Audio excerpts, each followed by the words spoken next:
सच्चिदानंद रूपाय विश्वोत्पत्त्यादिहेतवे तापत्रय विनाशाय श्रीकृष्णाय वयं नमः।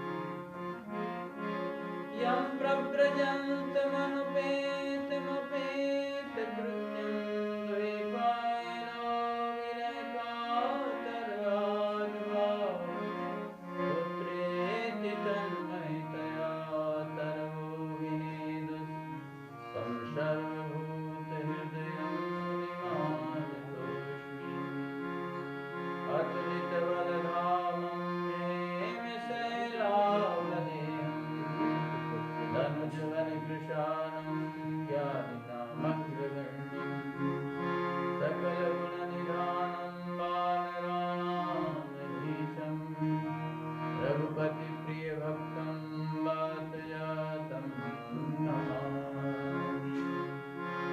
नारायणं नमस्कृत्य नरं चैव नरोत्तमं देवीं सरस्वतीं व्यासं ततो जयमुदीरये। बोले बांके बिहारी लाल की जय। श्रीमद्भागवत महापुराण की जय। श्री वृंदावन धाम की जय। श्री हनुमान जी महाराज की जय। अकारण करुणा वर्णालय परमपिता परमात्मा भगवान श्री कृष्णचंद्र की वाङ्मयी प्रत्यक्ष वाङ्मयी मूर्ति श्रीमद्भागवत महापुराण प्रभु कथा के आनंद श्रोता श्री हनुमंत लाल जी महाराज, आइए श्रीमद्भागवत के श्लोकों पर हमारा जो चिंतन चल रहा है उस पर पुनः उसी क्रम में हम लोग चिंतन करें। कल की कथा प्रसंग में वर्णन किया गया था कि शौनक जी ने प्रश्न किया है सूत जी से, लोक विग्रह मुक्तस्य नारदस्य अस्थिरस्य च विधिश्रवे कुतः प्रीति संयोगः पुत्र तैः सह, कि नारद जी तो प्रपंचातीत हैं, प्रपंच से रहित हैं और वो अस्थिर है, एक जगह नहीं टिकते हैं, क्योंकि उनको दक्ष का श्राप है। तो दक्ष ने श्राप क्यों दिया?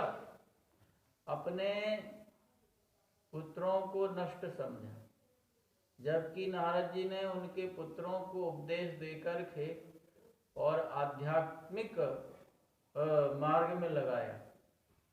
पर दक्ष जो है संसार में प्रवृत्त हैं, प्रवृत्ति मार्ग के अनुयायी हैं, इसलिए अपने पुत्रों को नष्ट समझा। सांसारिक व्यक्ति का बेटा यदि संत बन जाए तो अपने पुत्र को वह नष्ट समझता है, पर ऐसा नहीं है। नष्ट वह होता है, जीवन उसका नष्ट होता है जो मानव देह प्राप्त करके भी भगवान को ना प्राप्त कर सके, उसी का जो जीवन है वह नष्ट होता है। पर जो स्वार्थी है, संसारिक व्यक्ति है, प्रवृत्ति मार्गी हैं, उनके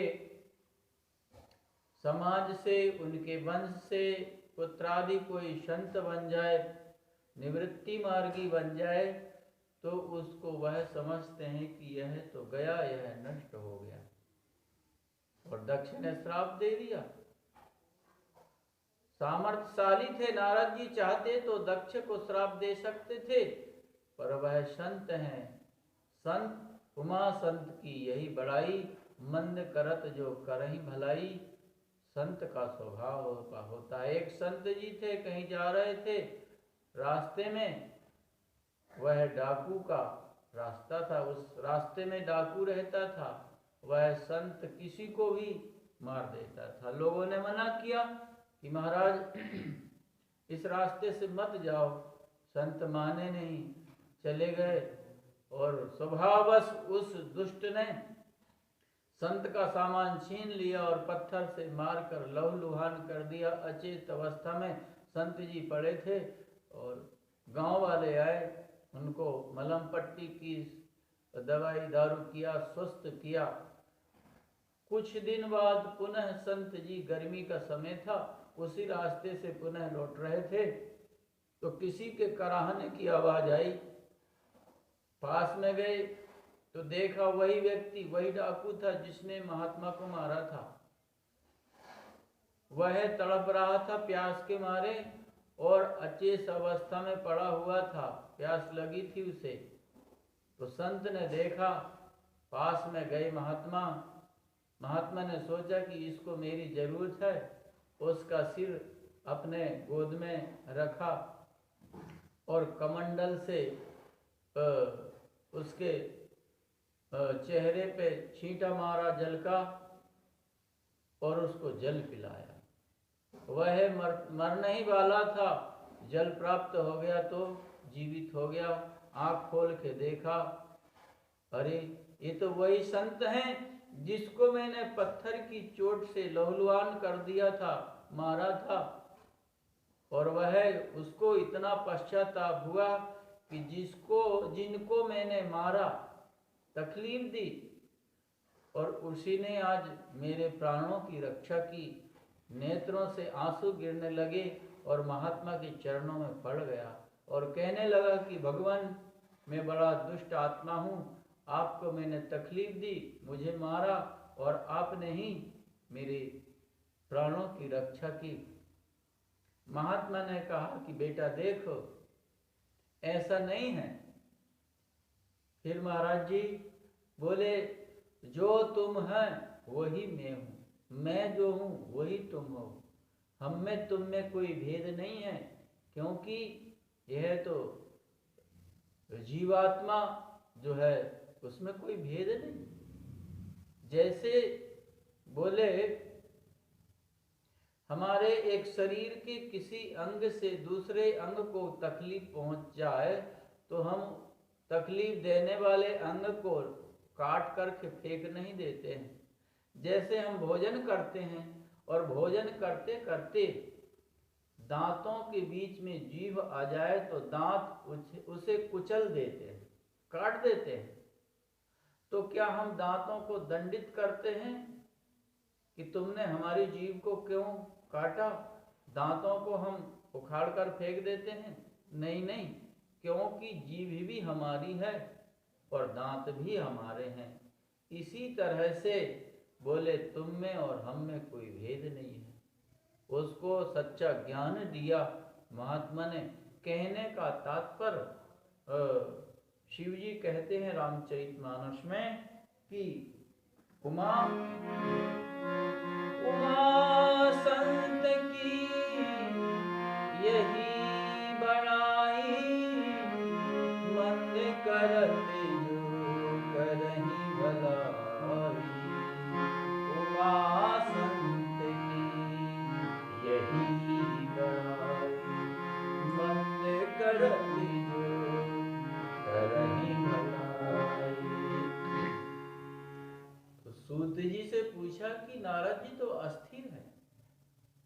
फिर उन्होंने 7 दिन तक इतनी बृहद विस्तृत वाली भागवत की कथा कैसे सुनी और सनकादिकों के साथ उन नारद जी का संपर्क कहाँ हुआ, सत्संग कहाँ हुआ, कृपया करके बताइए।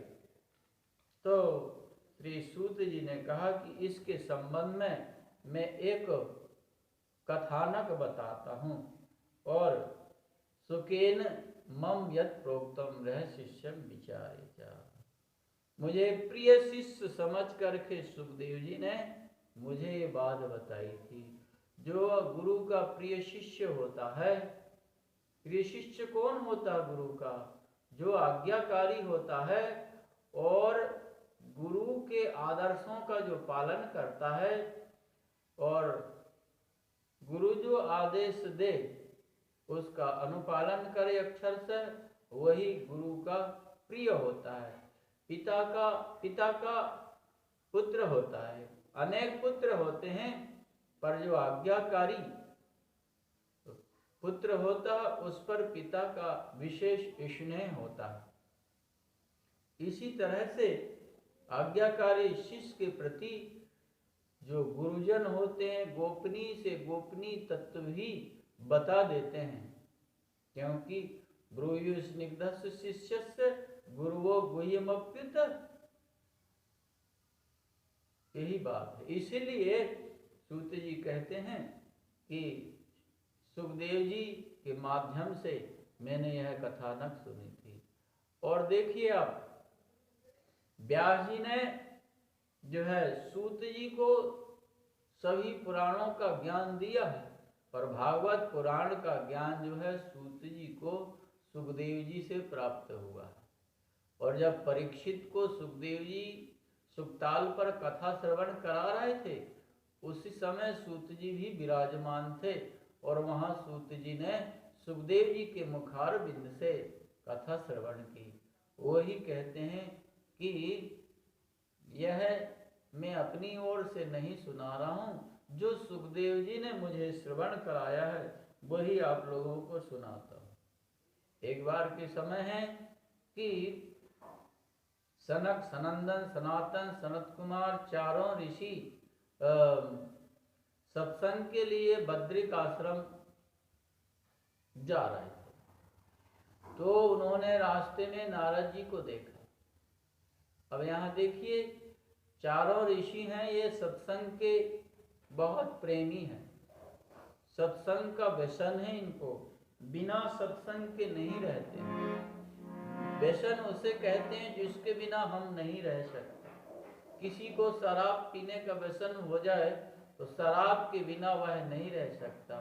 किसी को तम्बाकू का व्यसन हो जाए तो तम्बाकू खाए बिना नहीं रह सकता। गुटखा, बीड़ी, सिगरेट आदि का किसी को व्यसन हो जाए तो उसके बिना वह नहीं रह सकता। इसी तरह से सनकादिक जो हैं, सनकादिकों को कथा श्रवण करने का व्यसन है। और गोस्वामी तुलसीदास जी ने कहा है, कहाँ रहे सनकादि भवानी, आशा वसन व्यसन यह नहीं, आशा वसन व्यसन यह नहीं, रघुपति कथा होई कह सुनहि, रघुपति कथा होई कह सुनहि, कहाँ रहे सनकादि भवानी, कहाँ रहे सनकादि भवानी, जहाँ भट्ट संभव मुनि विज्ञान, जहाँ भट्ट संभव मुनि विज्ञान।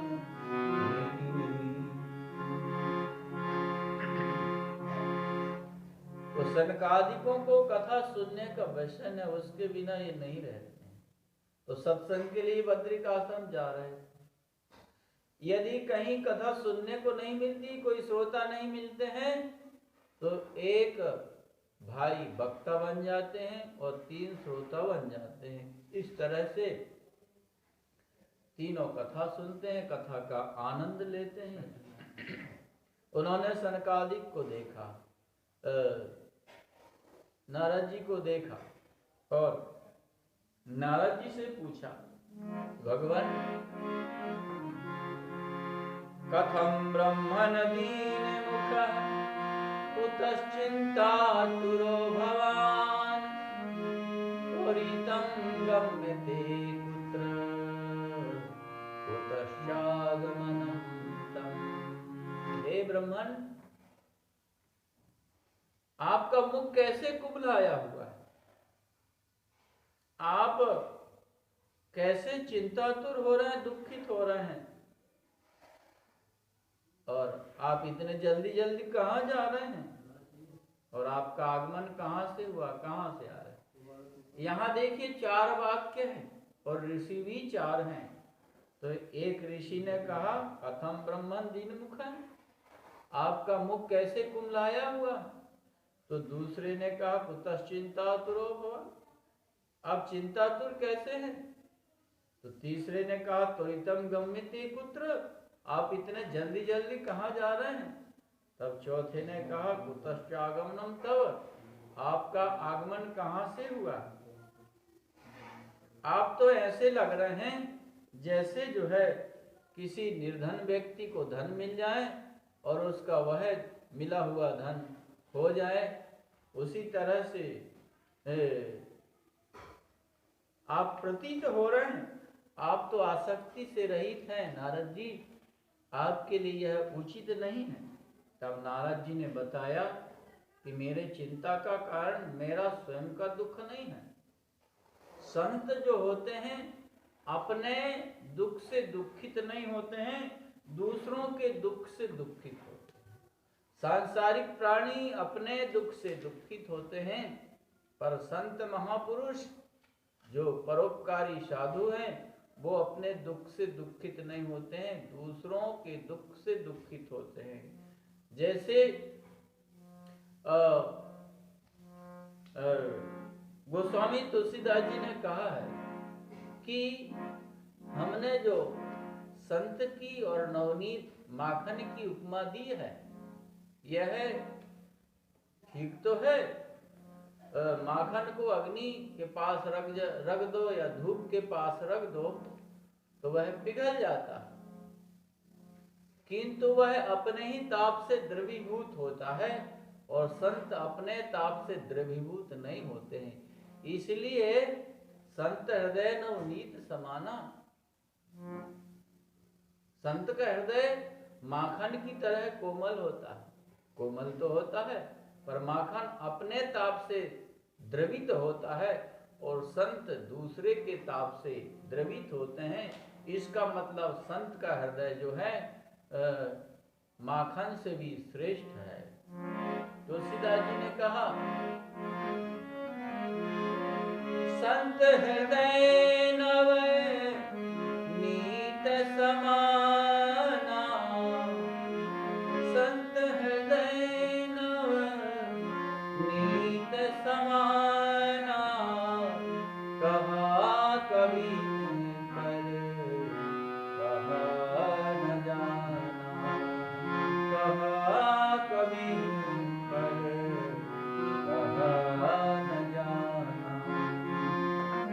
निज परतापी द्रवहि नवनीता, निज परिताप द्रवहि नवनीता, पर दुख हेतु संत सुख दीता, पर दुख हेतु संत सुख दीता। इसलिए नारद जी अपने दुख से दुखित नहीं हैं, प्राणियों के दुख से दुखित। और उन्होंने बताया हम तो पृथ्वी में आता हूं, मैं पृथ्वी में गया।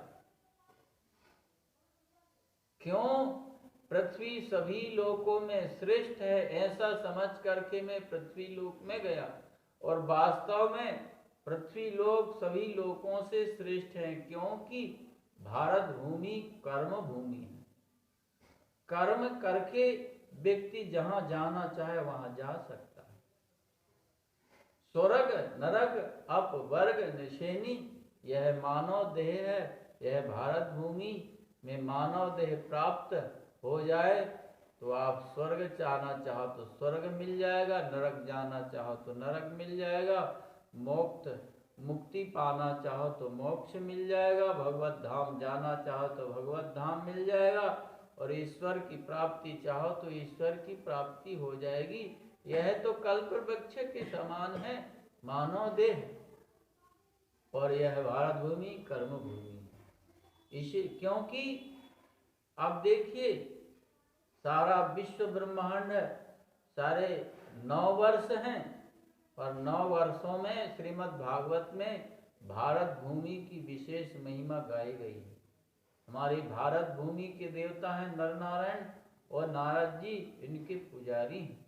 देवता भी भारत भूमि में जन्म लेने के लिए तरसते हैं और भगवान से प्रार्थना करते हैं कि भगवान, यदि हमारा पुण्य अवशिष्ट बचा हो तो उस पुण्य के बल से हमको भारत भूमि में मानव बना दो, ताकि वहाँ जाकर आपकी भक्ति करें और आपके लोक की प्राप्ति करें, आपकी प्राप्ति करें।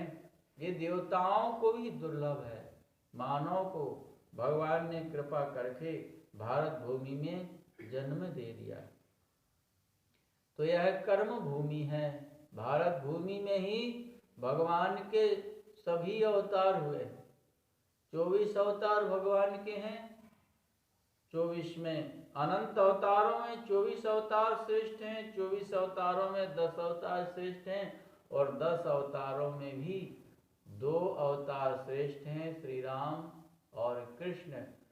जगत में श्री राम कृष्ण के मंदिर अधिक मिलेंगे आपको। श्री राम कृष्ण की उपासना ज़्यादा देखी जाती है। क्यों? क्योंकि श्री राम और कृष्ण के द्वारा समाज का उपकार हुआ है, प्रजा की विशेष रूप से रक्षा हुई है। तो प्रजा समाज उसी को मानता है जो समाज की सेवा करता है। धनवान की पूजा नहीं होती है। पूजा किसकी है? बोले जो सेवावान है, जो समाज की सेवा करता, परोपकार करता है। परोपकार जो करता है उसी को स्मरण करता है समाज। तो श्री राम कृष्ण की पूजा हम लोग इसलिए करते हैं कि उन्होंने अपने अवतार काल में विशेष रूप से प्रजा की रक्षा की, अधर्मियों का नाश किया, धर्म की संस्थापना की और प्रजा का कल्याण किया, प्रजा की रक्षा की, उपकार किया। इसलिए श्री राम कृष्ण को हम विशेष पूजते हैं। तो भारतवर्ष में ही भगवान के अवतार होते हैं, विदेश में कहीं भगवान के अवतार नहीं हुए हैं। इसलिए भारत भूमि को उत्तम समझ करके, और नारद जी कहते हैं कि मैं पृथ्वी में गया, और पृथ्वी में भी तीर्थ में गया, क्योंकि मेरा विचार था, मेरा निश्चय था कि पृथ्वी में भी जो जो तीर्थ हैं, तीर्थों में धर्म अभी विराजमान है, धर्म अवशिष्ट है, विद्यमान है।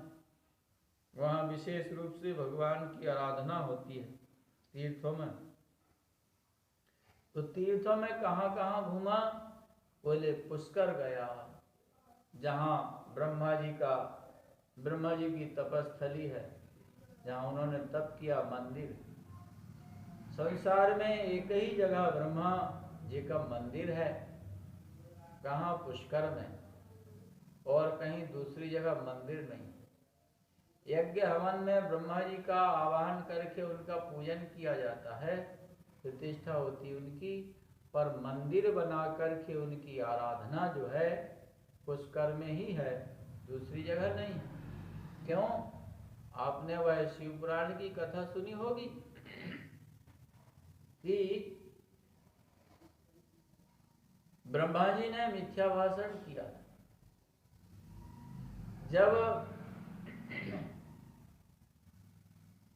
क्या होता है कि मैं संक्षेप से ये प्रसंग श्रवण कराता हूँ। एक बार स्वयं ब्रह्मा जी विष्णु के पास गए और एक दूसरे को दोनों ने प्रणाम नहीं किया। ब्रह्मा ने कहा कि तुम मुझे प्रणाम करो, मैं सृष्टिकर्ता ब्रह्मा हूँ। विष्णु ने कहा कि नहीं, तुम मुझे प्रणाम करो, क्योंकि मेरी नाभि से उत्पन्न हुए, तुम मेरे पुत्रवत हो। तो दोनों में बड़प्पन को लेकर के युद्ध हो जाता है और अपने अपने अस्त्र शस्त्र, माहेश्वरज्वर और पाशुपत अस्त्र दोनों छोड़ देते हैं।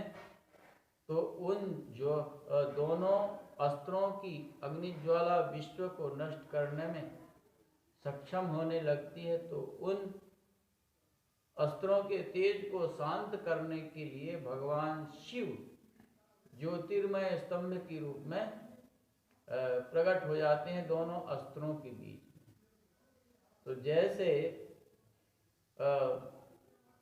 2 बल्ब 0 वाट के जल रहे हैं और दोनों के बीच में 1000 वाट का बल्ब जला दो आप, तो दोनों की जो ज्योति है, तेज है, मंद पड़ जाएगी। इसी तरह से भगवान शिव ज्योतिर्मय तेजमय स्तंभ के रूप में दोनों अस्त्रों के बीच में प्रकट हुए, तो दोनों अस्त्र जो है शांत हो गए। अब ब्रह्मा और विष्णु में यह विचार आया कि ये क्या चीज है, ये स्तंभ, इसका आदि अंत क्या है। तो शर्त ये लगी कि जो इसका आदि अंत खोज लेगा वही बड़ा होगा। तो ब्रह्मा जी हंस का रूप लेकर के और आकाश में गए ऊपर, उसका छोर पाने के लिए, अंत देखने के लिए, और विष्णु वाराह रूप लेकर के उसके नीचे गए, उसका आदि पाने के लिए। कई हजारों वर्ष घूमते रहे, उसका आदि अंत नहीं मिला, क्योंकि भगवान शिव अनादि है, उनका आदि अंत नहीं है। तो ब्रह्मा जी ने आकाश में केतकी पुष्प को देखा और केतकी को अपना मित्र बनाया और कहा कि तुम गवाही देना विष्णु के समक्ष कि मैंने इस स्तंभ का, इस तेज का जो है अंत देख लिया। तो वही जो है ब्रह्मा ने कहा करके कि मैंने इसका अंत देख लिया। भाई कोई बात है तो कोई गवाह है, क्योंकि कोर्ट में भी बिना गवाह के बात सिद्ध नहीं होती है। गवाह के अभाव में वह बात रिजेक्ट हो जाती है और उसको निरस्त कर दिया, उस केस को निरस्त कर दिया जाता है कि इसका कोई गवाह नहीं है।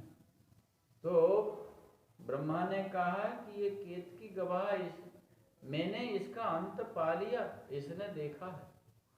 केतकी ने गवाही दे दी और भगवान शिव रुष्ट हो गए और ब्रह्मा को वहां श्राप दिया है कि तुम्हारे संसार में कहीं भी मंदिर नहीं होंगे, तुम्हारी पूजा नहीं होगी।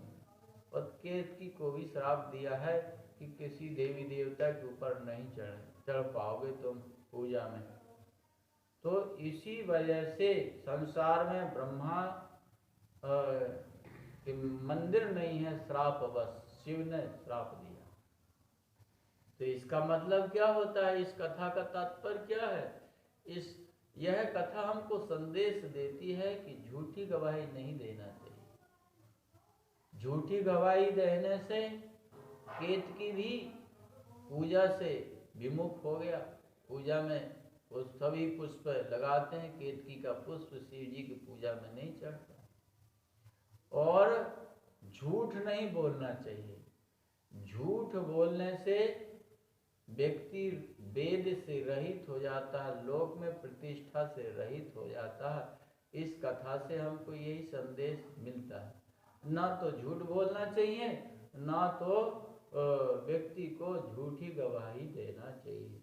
और अक्सर लोग जो है अपने प्रिय का प्रिय करने के लिए झूठी गवाही देते हैं।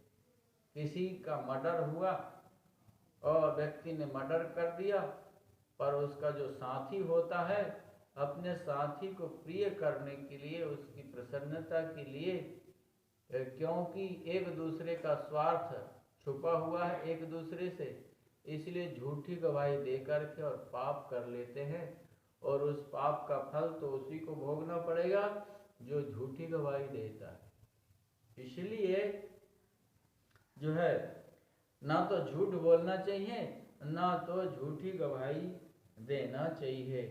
तो प्रभु कृपा से नारद जी कहते हैं कि मैं पुष्कर गया, और पुष्कर प्रयाग गया जहाँ गंगा जमुना त्रिवेणी का संगम है। काशी गया जहाँ भगवान शिव का ज्योतिर्लिंग है। गोदावरी गया, गोदावरी से नासिक गया मैं। हरि क्षेत्र मतलब हरिद्वार गया। कुरुक्षेत्र जहाँ महाभारत का युद्ध हुआ है। श्रीरंगम गया, सेतुबंध रामेश्वर गया, इत्यादि तीर्थों में घूमता हुआ मैंने कहीं भी मन को प्रसन्न करने वाला कोई भी जो है साधन नहीं देखा, जिससे मन पवित्र हो जाए, मन में शांति मिले, ऐसा कोई साधन नहीं है। कलयुग रूपी दावानल से सभी साधन भस्म हो गए, क्योंकि कलयुग जो है नहीं चाहता कि मेरे राज्य में रह कर के कोई पुण्यात्मा हो, पुण्य कर्म करे, वो कलयुग नहीं चाहता है। देखिए दावानल जो है, जो वन में लगती है उसको दावानल कहते हैं।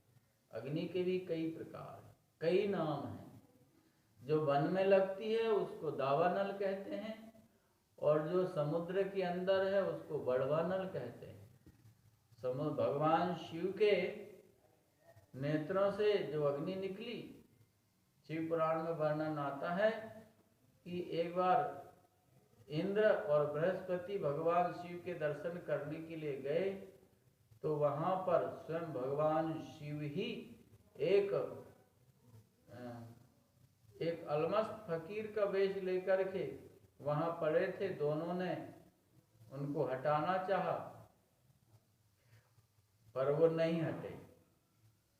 तो बृहस्पति तो समझ गए कि ये साक्षात शिव ही है, पर इंद्र ने कुपित होकर वज्र उठा लिया कि रास्ते से हटो और हमें बताओ।